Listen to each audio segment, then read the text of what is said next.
اللہم فقہنی فی الدین، اللہم انی اسألک علما نافعا۔ السلام علیکم ورحمۃ اللہ وبرکاتہ۔ کیسے ہیں سب؟ امید ہے کہ سب خیریت سے ہوں گے۔ اور سورہ بقرہ کی جو ہماری تفسیر اور ترجمے کا ایک سفر چل رہا ہے، اس میں ساتھ چل رہے ہوں گے سب۔ ہم نے سورہ بقرہ کی الحمدللہ 123 نمبر آیت تک ترجمہ اور تفسیر پڑھ لیا تھا۔ ہم نے جان لیا تھا کہ اللہ تعالیٰ نے ان آیات میں کیا فرمایا ہے۔ آگے جو سلسلہ چل رہا ہے، جو آیات شروع ہونے جا رہی ہیں 123 نمبر سے، وہاں سے اب آگے سٹوری سٹارٹ ہوگی حضرت ابراہیم علیہ السلام کی۔ اور حضرت ابراہیم علیہ السلام کے بارے میں تھوڑا سا انٹروڈکشن ہم دیکھ لیتے ہیں پہلے۔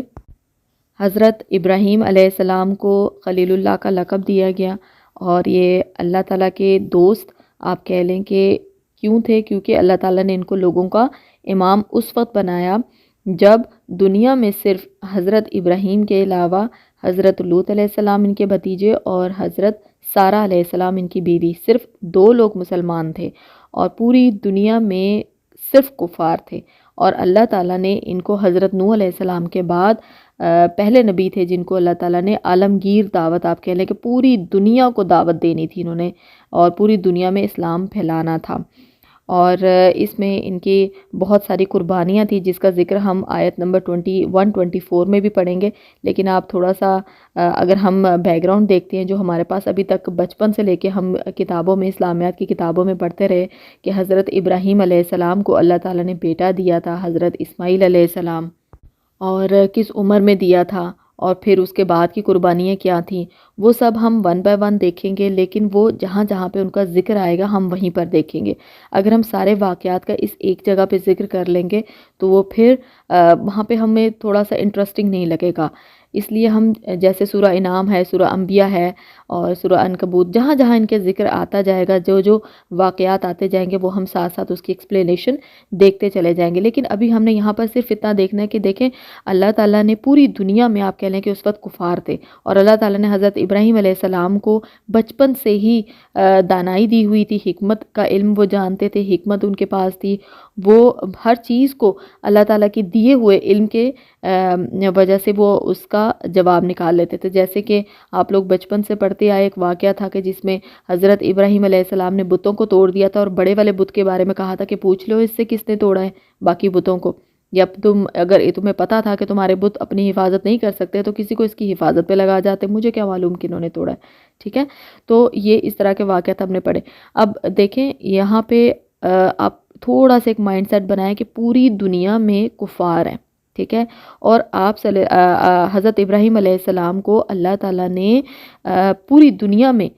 یعنی کہ تبلیغ کے لیے اللہ تعالیٰ نے پوری دنیا میں ان کو نبوت دی۔ اور پھر انہوں نے کیا کیا کہ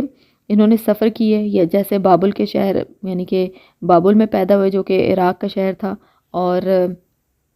پھر انہوں نے مصر کا سفر کیا، شام کا سفر کیا، پھر فلسطین کا سفر کیا، فلسطین پہنچے، فلسطین میں ان کی اولاد بھی ہوئی، حضرت اسحاق علیہ السلام ہوئے، ٹھیک ہے، اور پھر اس کے بعد انہوں نے پورے عرب تک جو ہے نا سارا انہوں نے سفر کیا اور اسلام پھیلایا، اور اپنے خلیفہ مقرر کیے، یعنی کہ آپ کہہ لیں کہ ہر جگہ اللہ تعالیٰ نے ان کو یہ شرف دیا کہ پوری دنیا میں ایک جگہ پوائنٹ رکھ دیا گیا کہ ہاں یہاں پر یہ والے نبی جو ہے یہ تبلیغ کریں گے۔ جیسے حضرت لوط علیہ السلام جو ہے وہ اردن کے علاقے میں گئے، اور پھر شام اور فلسطین کے علاقے میں حضرت اسحاق علیہ السلام، اور اسی طرح اندرون عرب جو ہے وہاں پہ ان کے بڑے بیٹے یعنی کہ حضرت اسماعیل علیہ السلام گئے، اور اس طرح سے پوری دنیا میں جو ہے وہ اسلام پھیلا۔ حضرت ابراہیم علیہ السلام کی عمر تقریباً 175 سال تھی، اور بہت ینگ ایج میں اللہ تعالیٰ نے ان کو حکمت دی تھی، اور نبوت تو بعد میں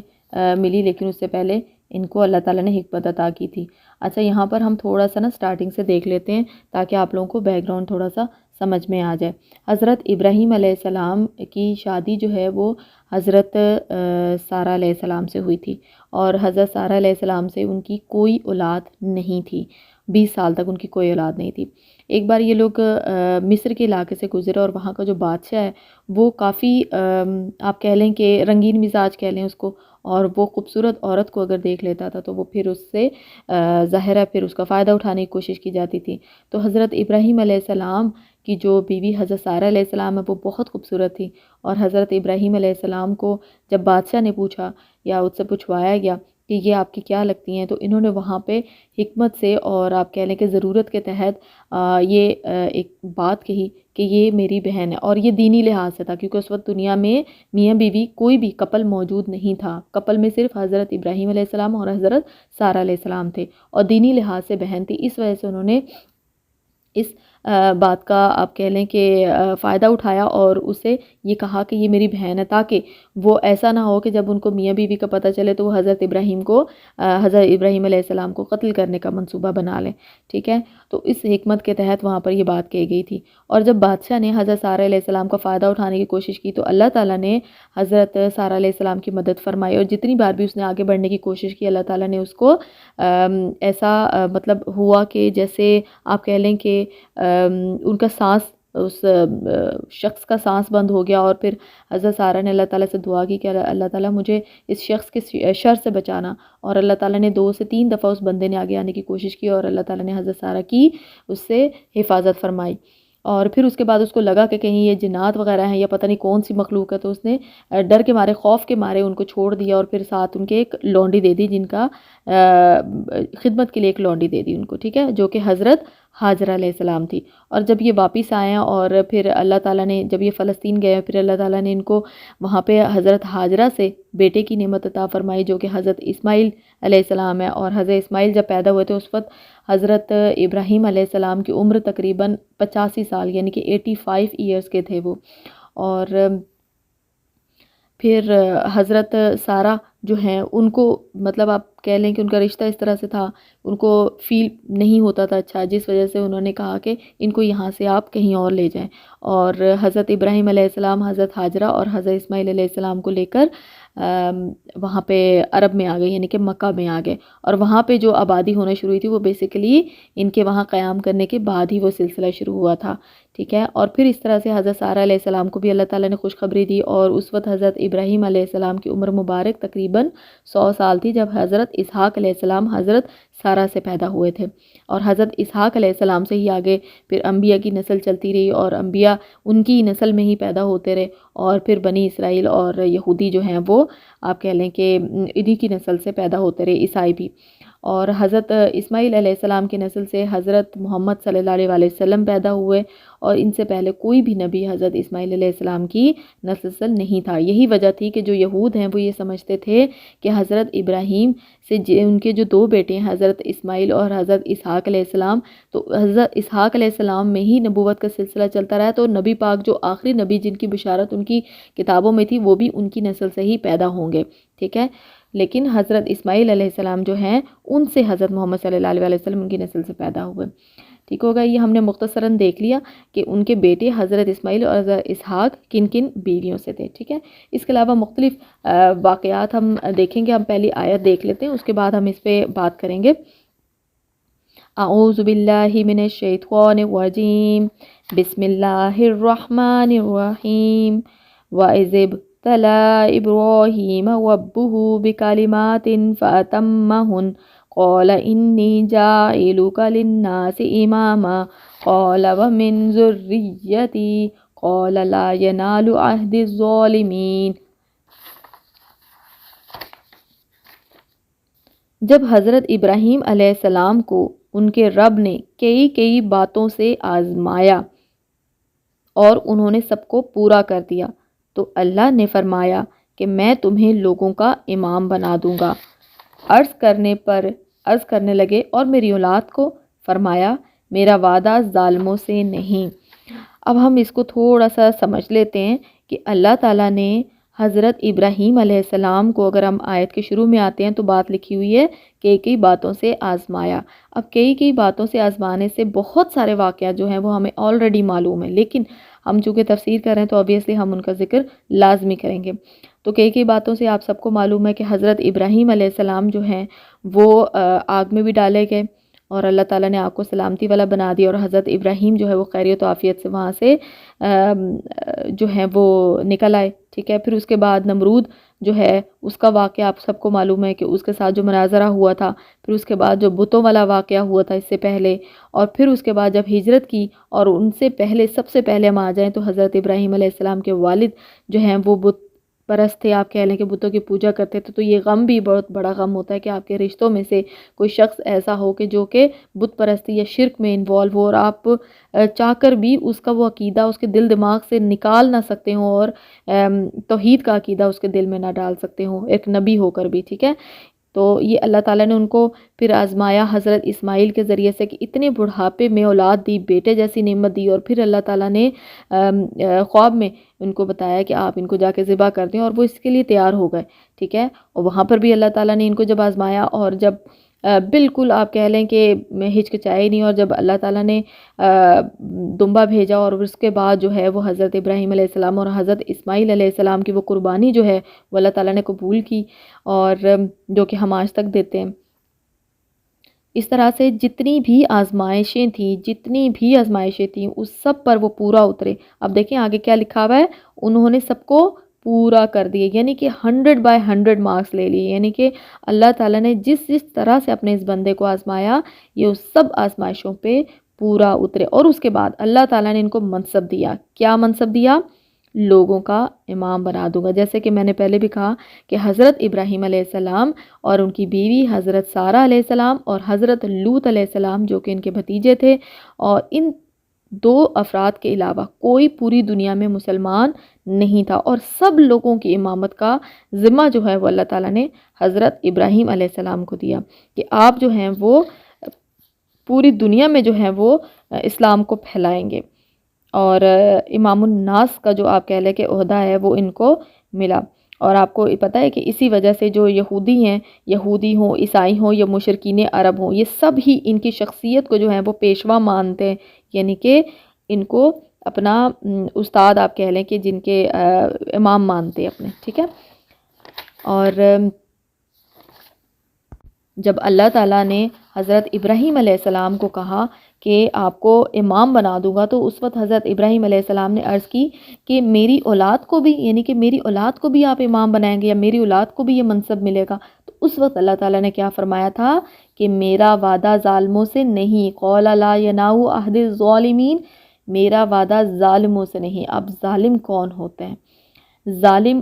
ہر وہ شخص ہے جو شرک کرتا ہے، جو اللہ تعالیٰ کی جو نافرمانی کرتا ہے، وہ ظالم ہوتا ہے۔ تو اللہ تعالیٰ نے یہاں بتا دیا کہ بے شک میں آپ کو امام بنا دوں گا پوری دنیا کا، یعنی کہ آپ کو نبوت بھی مل رہی ہے، لیکن اس چیز کی کوئی گارنٹی نہیں ہے کہ آپ کی اولاد میں سے اگر کوئی شرک کرے گا تو اس کو یہ عہدہ ملے گا، یعنی کہ آپ کی اولاد میں اگر کوئی صالح ہوگے جو دین پہ چلنے والے ہوں گے ان کو یہ منصب ملے گا، اس کے علاوہ اگر کوئی ظالم ہو، ایک شرک کرنے والے ہوں گے تو ان کو یہ منصب نہیں ملے گا۔ تو یہاں پر ایک بات ہمیں ذہن نشین کر لینی ہے کہ جس کو اس کا عمل پیچھے چھوڑ دیتا ہے نا،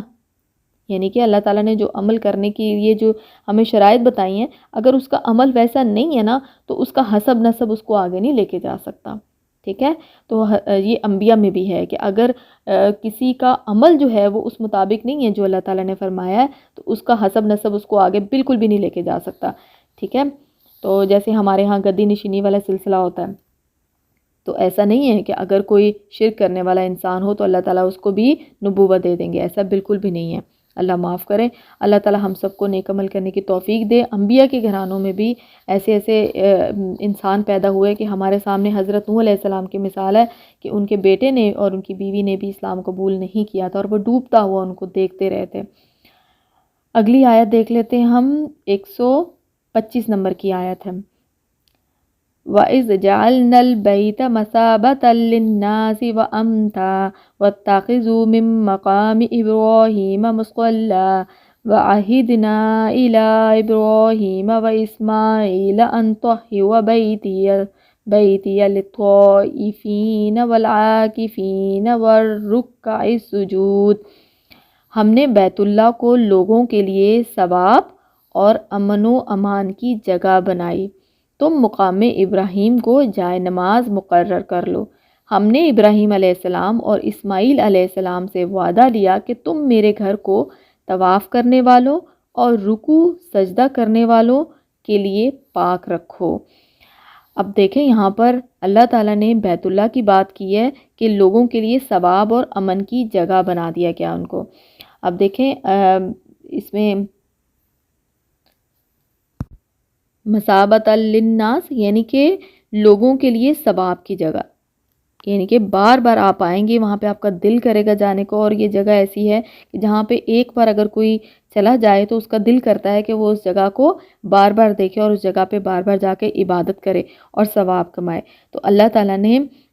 اس کو امن کی جگہ بھی بنا دی، امن و امان کی جگہ بھی بنا دیا، یعنی کہ یہاں پہ کسی دشمن کا کسی کو کوئی خوف نہیں ہوگا۔ اور جاہلیت کے زمانے میں بھی ایسا ہی ہوتا تھا کہ وہاں پر کسی دشمن سے بھی بدلہ نہیں لیا جاتا تھا، ٹھیک ہے، اور اس کو معاف کر دیا جاتا تھا۔ تو یہاں پر اللہ تعالیٰ نے قرآن پاک میں امن امان کی جگہ بتایا ہے بیت اللہ کو، ٹھیک ہے۔ اور ہمیں یہاں پہ وہ واقعہ یاد آ جاتا ہے جو کہ فتح مکہ تھا۔ تو اس میں وہاں کے عرب کے لوگوں کا یا مکہ کے لوگوں کا یہ ایک مائنڈ میں تھا کہ شاید یہاں پہ جب فتح مکہ ہوگا تو پتہ نہیں کتنی غارت گری ہوگی، ٹھیک ہے، لیکن وہاں پر قتل و غارت گری ہوگی، لیکن ایسا نہیں ہوا تھا۔ جب فتح مکہ ہوا تھا تو وہاں پہ کوئی بھی قتل نہیں ہوا تھا، کیونکہ اللہ تعالیٰ نے اس گھر کو امن و امان والا گھر کہا ہے، ٹھیک ہے۔ اب دیکھیں یہاں پہ ہم آیت پہ واپس آ جاتے ہیں جہاں پہ بات کی گئی ہے مقام ابراہیم کو جائے نماز مقرر کر لو۔ اب یہاں پر دیکھیں جب حضرت ابراہیم علیہ السلام نے حضرت اسماعیل علیہ السلام کے ساتھ مل کے کعبہ کی تعمیر کی، تو وہاں پہ جو پتھر تھا، وہ جو جنت سے پتھر آیا تھا، وہ پتھر جب آپ اس پہ پاؤں رکھتے تھے اور وہ پتھر ایز اے لفٹ کام کرتا تھا، وہ اوپر چلا جاتا تھا، ٹھیک ہے، اور پھر نیچے بھی آ جاتا تھا، اور اسی طرح سے وہ کام جاری رہا۔ اور حضرت ابراہیم علیہ السلام کے جو قدم مبارک ہیں ان کے نشان وہاں پہ ڈل گئے اور ان نشانوں کو محفوظ کر لیا گیا۔ اور آپ کو معلوم ہے کہ جو لوگ جو عمرہ اور حج کے لیے جاتے ہیں کعبہ میں، انہوں نے دیکھا ہوگا مقام ابراہیم، اور وہاں پہ 2 نفل جو ہے وہ ادا کیے جاتے ہیں، وہ سنت ہے، سنت کے طور پہ وہاں پر اللہ تعالیٰ نے ایک آپ کہہ لیں کہ فرض کر دیے کہ آپ وہاں پر اس کو پڑھ لیں۔ فرض نہیں بلکہ ہم اس کو سنت ہی کہیں گے، کیونکہ اللہ تعالیٰ نے وہاں پر حضرت ابراہیم علیہ السلام کی قربانیوں کے صلے میں آپ کہہ لیں کہ ایک ایسی جگہ مقرر کر دی۔ آگے دیکھ لیں، ہم نے ابراہیم علیہ السلام اور حضرت اسماعیل علیہ السلام سے وعدہ لیا کہ تم میرے گھر کو طواف کرنے والوں، رکوع سجدہ کرنے والوں کے لیے پاک صاف رکھو۔ اب دیکھیں یہاں پہ طواف کی بات کی جا رہی ہے، رکوع سجدہ کرنے والے، اور پھر اس کی پاکی کی بات کی جا رہی ہے، یعنی کہ خدا کے سوا وہاں پر کوئی عبادت نہیں ہوگی۔ مشرک لوگ تو پہلے ہی وہاں پہ داخل نہیں ہو سکتے، ان کا کام ہی کوئی نہیں ہے، تو وہاں پہ اللہ تعالیٰ نے کیا کہا ہے کہ وہاں پہ شرک نہ ہو، اس طرح کی پاکی کہ وہاں پہ شرک نہ کیا جائے، کوئی بت نہ رکھا جائے، کوئی اللہ کے سوا کسی اور کو وہاں پر نہ عبادت کی جائے، اللہ تعالیٰ کے سوا کسی اور کی عبادت وہاں پر نہ کی جائے۔ آگے ہے آیت نمبر 126۔ وَإِذْ قَالَ إِبْرَاهِيمُ رَبِّ اجْعَلْ هَٰذَا بَلَدًا آمِنًا وَارْزُقْ أَهْلَهُ مِنَ الثَّمَرَاتِ مَنْ آمَنَ مِنْهُمْ بِاللَّهِ وَالْيَوْمِ الْآخِرِ قَالَ وَمَنْ كَفَرَ فَأُمَتِّعُهُ قَلِيلًا ثُمَّ أَضْطَرُّهُ إِلَىٰ عَذَابِ النَّارِ وَبِئْسَ الْمَصِيرُ۔ جب ابراہیم علیہ السلام نے کہا کہ اے پروردگار، تو اس جگہ کو امن والا شہر بنا اور یہاں کے باشندوں کو جو اللہ تعالیٰ پر اور قیامت کے دن پر ایمان رکھنے والے ہوں پھلوں کی روزیاں دے۔ اب دیکھیں آپ کو یاد ہوگا بھی ہم نے پیچھے آیت نمبر 124 پڑھی ہے نا، جس میں اللہ تعالیٰ نے جب بات کی کہ ہم حضرت ابراہیم علیہ السلام کو لوگوں کا امام بنا دیں گے، یعنی کہ اللہ تعالیٰ امام بنا دے گا، تو حضرت ابراہیم علیہ السلام نے جب کہا کہ میری اولاد کو بھی، تو اللہ تعالیٰ نے کہا کہ نہیں،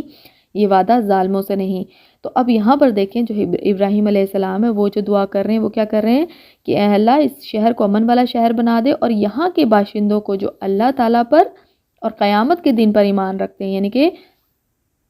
جو توحید پر ایمان رکھتے ہیں، اللہ تعالیٰ پر ایمان رکھتے ہیں، قیامت کے آخرت کے وعدے کے دن کے اوپر ایمان رکھتے ہیں، ان کو پھلوں کی روزیاں دے، یعنی کہ رزق اللہ تعالیٰ سے مانگا حضرت ابراہیم علیہ السلام نے۔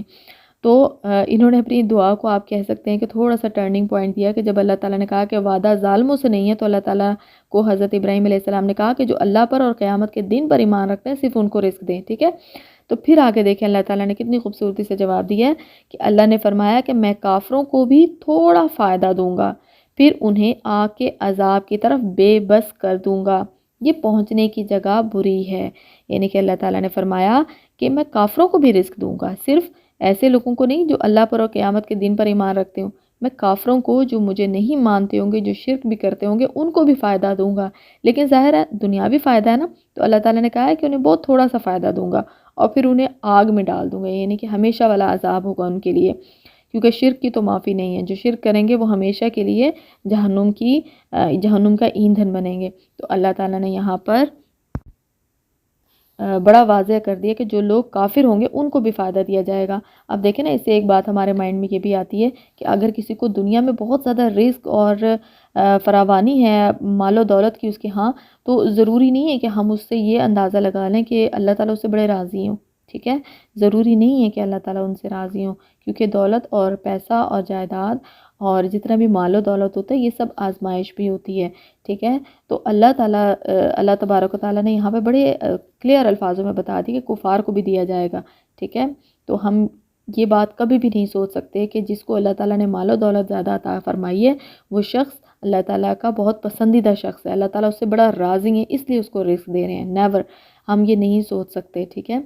تو یہ اللہ تعالیٰ کی ڈویژن ہوتی ہے۔ اللہ تعالیٰ نے قرآن پاک میں بہت سی جگہوں پہ فرمایا ہے کہ روزی کشادہ جو ہے وہ اللہ تعالیٰ خود فرماتے ہیں کہ جس کو دینا چاہتے ہیں اس کی روزی کشادہ کر دیتے ہیں اور جس کو کم دینا چاہتے ہیں اس کی روزی کو روک لیتے ہیں، ٹھیک ہے؟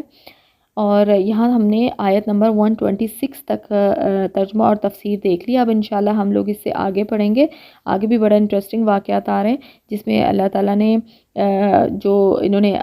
حضرت ابراہیم علیہ السلام اور حضرت اسماعیل علیہ السلام نے کعبہ کی تعمیر فرمائی تھی اس کے بارے میں، ٹھیک ہے؟ اور جو تفصیلی ان کے واقعات ہیں حضرت ابراہیم علیہ السلام کے، وہ وقتاً فوقتاً جہاں جہاں آئیں گے وہاں وہاں ہم ان کو ڈیٹیل سے دیکھ لیں گے۔